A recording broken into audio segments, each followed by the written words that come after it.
Olá, esse é o sexto vídeo da série 8 chaves para uma vida excelente. E a chave de hoje é rápida, extremamente prática. Se você está assistindo esse vídeo e você não é inscrito nesse canal, inscreva-se aqui, ative as notificações para você ficar sabendo quando eu lançar vídeos novos. E se puder, clica no gostei, ajuda muito com as nossas estatísticas e compartilhe com os seus amigos se você achar que esse vídeo pode ajudá-los em alguma coisa como está ajudando você. A sexta chave para uma vida excelente é você cuidar bem das suas ferramentas. Todas elas. Bom, eu toco violão e guitarra. Eu tenho algumas guitarras aqui atrás, alguns violões e etc, etc. Isso me dá um tremendo trabalho, porque cuidar dos meus instrumentos exige que eu faça manutenção e limpeza de cordas e de parte elétrica e etc. de várias guitarras e de vários violões. É uma terapia para mim, tá? Eu admito que é uma terapia. As guitarras são uma boa companheira na hora que eu preciso relaxar a cabeça, mas exige algum esforço. Às vezes aconteceu de eu, em determinado momento, querer usar aquela guitarra. Eu quero usar a vermelha. E eu chego pra ela, vou tocar com você, e a corda tava velha. Ou ela tava suja, tava com poeira, etc. Principalmente a corda, né? A guitarra estraga muito mais a corda. E aí eu não consegui usar. Ou então eu precisar gravar um vídeo, como esse aqui que eu tô gravando pra vocês, e o meu equipamento não tá posicionado, sabe? A câmera tá fora do tripé, a luz não tá certa, etc, etc. E eu perdi um tempo muito grande tendo que ajustar essas coisas. Quão mais fácil é, agora que eu atinei para a realidade de que as minhas ferramentas precisam estar bem posicionadas, eu tenho um setup montado fixo em cima da minha mesa. Tem um microfone que você não consegue ver, tá aqui, ó, meu microfone. Ele fica posicionado onde eu sei mais ou menos o que ele vai captar, então eu sei a altura que eu posso falar. A minha 1850 2.8 está aqui na minha câmera, montado. Eu sei que distância eu preciso ficar, porque eu deixo no foco manual, eu não gosto dela ficar buscando o foco. E a minha luz está aqui. E eu tenho as minhas luzes lá atrás, de brincadeira, etc. Tudo está no lugar. Eu sei como montar isso rápido. E aí quando vem uma ideia, eu sento aqui e gravo, porque as minhas ferramentas estão preparadas. Se eu tenho que preparar, vocês não têm ideia de quantas vezes eu perdi conteúdos importantes, ideias muito legais, porque eu olhei pra câmera e falei, mano, montar esse trem vai dar um trabalho. É assim, a gente tem preguiça de lidar com ferramentas que não estão bem preparadas. Eu tô falando aqui de coisas externas, eu falei da guitarra, das câmeras e etc. Mas cara, quantas ferramentas internas nossas estão despreparadas? Você é uma pessoa que fala? Deixa eu te perguntar, você afia a sua capacidade de falar? Se você é alguém que prega, se você é alguém que ensina, se você é alguém que se comunica mesmo pela internet, se você usa mídias sociais para de alguma forma comunicar, seja o evangelho, seja qualquer coisa, você mantém a sua capacidade de falar em dia? Você treina a falar? Eu tinha muita dificuldade de gravar no começo e ainda tenho um pouco, a retomada não é tão fácil. O que eu precisava fazer? Eu precisava olhar para um espelho, fixar os meus olhos nos meus olhos no espelho e pregar aquilo que eu queria pregar, falar aquilo que eu queria falar. Para mim, até acostumar a olhar para esse botão preto aqui, que é a lente da câmera, é preciso disciplina. A gente quer ficar olhando pro visor aqui do lado, sabe? Parece que é uma coisa meio egocêntrica, você quer saber como que você tá saindo. Então eu fecho o visor, eu monitoro pelo monitor que tá aqui do lado, se eu preciso saber alguma coisa, tá olhando ali pra ele. Mas a educação de você olhar pra lente não é tão fácil.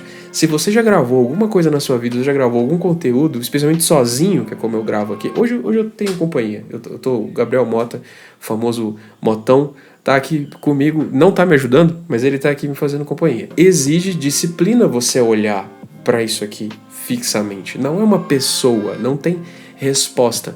É treino de ferramenta. E não é um treino de uma ferramenta física, é um treino de disciplina do interlocutor. Eu quero comunicar uma mensagem, eu preciso demonstrar que eu estou falando com você que está olhando para mim, então eu tenho que manter o máximo possível de contato visual com onde está o seu olho. E o seu olho está aqui, ó, bem no centro da câmera.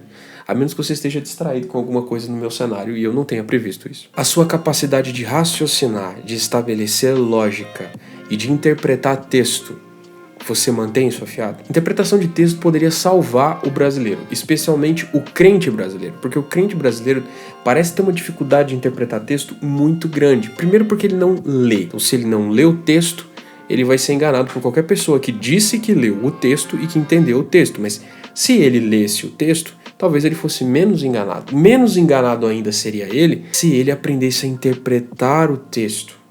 E eu não estou falando aqui de você aprender grego, hebraico, aramaico. Não estou falando aqui de você fazer aquelas coisas mais profundas da teologia. Eu estou falando de você ler português. PTBR. Você olhar para um texto e entender o que está escrito ali. Cara, isso é treino. Analfabetismo funcional é um perigo imenso. A gente não consegue entender as coisas que a gente está lendo, então a gente é muito facilmente enganado. A gente não consegue entender o que as pessoas estão falando, seja porque a gente tem dificuldade de se concentrar no que elas estão falando, seja porque a gente tem dificuldade de apreender conteúdos de diálogos. Eu vejo isso muito com criança. Você dá uma ordem para uma criança, ela não faz o que você pediu. Você tem que ser mais didático na hora de falar e explicar as etapas. E se você der 2 ordens, o cérebro da criança entope, ela só consegue fazer a segunda. Sempre a última coisa que você fala é a coisa que as pessoas lembram. Se você é alguém que comunica, você treina a ordem das coisas que você fala a fim de ser entendido. Quando você está se comunicando com uma audiência, você treina a maneira como você apresenta as coisas. E você como audiência, porque todo crente é parte de uma audiência, ele vai na igreja ouvir pregações. Às vezes o pregador não é tão lógico assim, o pregador não é tão preocupado assim com a ordem daquilo que ele apresenta, mas você tem que ser preocupado em tentar entender. Ouvir com atenção, entender é treino. A gente precisa aprender a ouvir. Se você é músico, você treina a sua capacidade musical, você escuta diferentes tipos de música na intenção de aprender e sacar outros estilos. Eu vejo isso muito com a galera do worship, a galera que toca worship. Nada contra, inclusive tenho amigos que são, mas se você toca worship, geralmente você fica muito limitado no que aquele estilo tem para oferecer. Worship, na verdade, não é um estilo de música. É um pop rock ou um post rock, alguma coisa assim, né? O estilo de música seria mais esse. Worship é aquele rock que a gente usa nas nossas igrejas, né? Esse rock Coldplay, esse rock...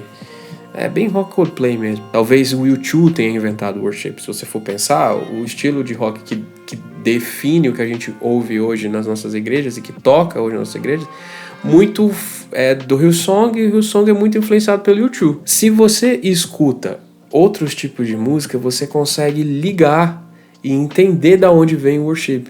Se você não ouve outro tipo de música, você tem uma ferramenta cega que só consegue executar aquele tipo de música. Não sou o cara mais eclético na hora de executar músicas, mas eu sou uma pessoa bastante eclética na hora de ouvir e compreender a beleza em praticamente todos os estilos musicais. No caso, funk eu não considero música, então não acho beleza. Talvez haja, não sei, talvez seja. Você acha, Motão?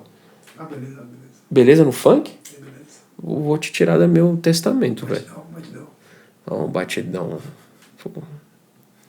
Ai, não dá. Funk não dá, não. Vou rasgar o testamento que eu tenho você. Afiar as ferramentas e ser intencional no que você faz é muito importante. Se você prega, você tem que estudar não só o que vai pregar, mas como vai pregar. Aprender a pregar é muito importante. A gente precisa comunicar o evangelho. E aí você diz assim, mas o Espírito Santo me ensina todas as coisas. Cara, ele te ensina inclusive que você precisa aprender. Se ele te deu ferramentas, você deve mantê-las afiadas. Não seja ignorante por propósito. Não seja ignorante porque quer permanecer assim. Talvez você não tenha acesso a ferramentas melhores, mas as que você tem, você está mantendo em dia? Tenha um esforço também para manter suas ferramentas tecnológicas em dia. Quais são as ferramentas que você usa para trabalhar? Você usa seu celular? Pesquise nos modelos e compre um celular que te atenda bem. Não fique focado no celular que está na moda. Use o celular que te serve bem. Eu estou usando esse aqui. Ele é incrível para captação de áudio. Quando eu vou gravar alguma coisa, ele funciona muito bem.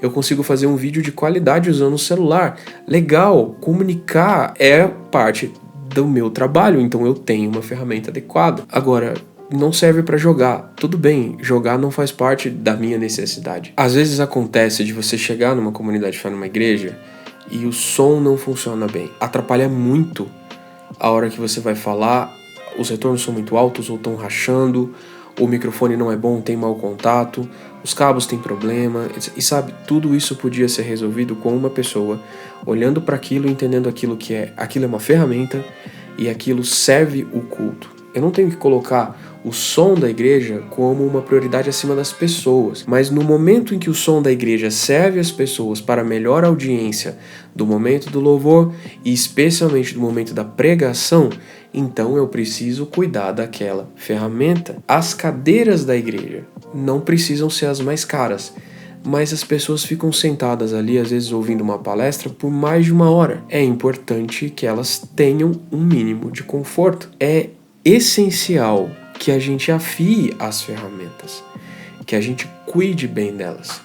O seu corpo é uma ferramenta que você precisa aprender a usar. Você precisa dormir bem, comer melhor. Eu tenho um amigo, o Pedro, que ele fala de comer para viver e não comer para morrer. Muitas coisas que a gente come e a maneira como a gente come, parece que a gente está comendo para morrer e não para viver. A gente precisa entender o corpo como uma ferramenta e cuidar melhor dele, dormindo bem, comendo melhor, se exercitando na medida do possível. Tu não precisa virar um marombão, velho. Se tu puder, ok, tu quiser, tranquilo. Não precisa viciar isso, se tornar idólatra do seu corpo, mas você precisa cuidar bem daquilo que Deus te deu. O corpo também é uma ferramenta. A mente é uma ferramenta, a tecnologia é uma ferramenta. Quando a gente entende a importância dessas ferramentas, a gente aprende a cuidar melhor delas. A voz é uma ferramenta.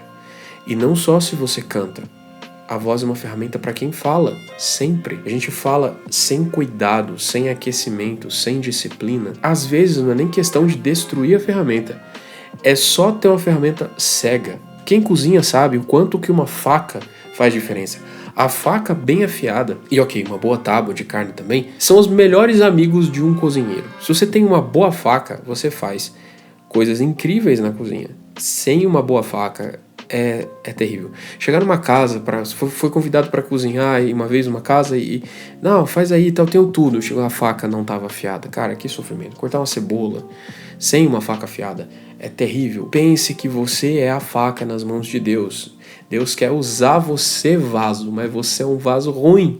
Você é uma faca cega, você não cuida das ferramentas que Deus te dá. E aí, como que você vai ser útil para alcançar as nações se você é cego demais para ver o seu vizinho como parte da sua missão? Você não treinou, você não cuidou de você, você não se afiou com uma ferramenta evangelística com o que estava perto e você é mandado para longe, é inútil. Deus não pode usar você da melhor maneira possível. Um dos caminhos para uma vida excelente, uma das chaves fundamentais é aprender a cuidar de cada coisa como uma ferramenta necessária para que você atinja excelência. O próximo vídeo eu vou continuar falando de ferramentas, mas eu vou falar de ferramentas para um uso muito específico, em algo que eu considero muito importante para a excelência cristã. Eu vou falar sobre deixar de ser um consumidor e se tornar um produtor. Se você gostou do vídeo de hoje, se você gostou desse vídeo, não se esqueça de se inscrever no canal, caso você não esteja inscrito ainda, de você deixar os seus comentários aqui, eu sempre leio e procuro responder.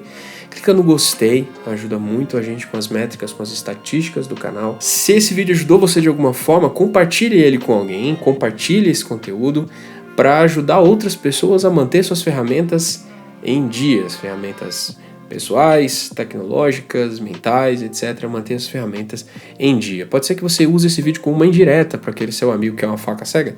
Aí você manda para ele e fala, eu vi um vídeo legal aqui e tal.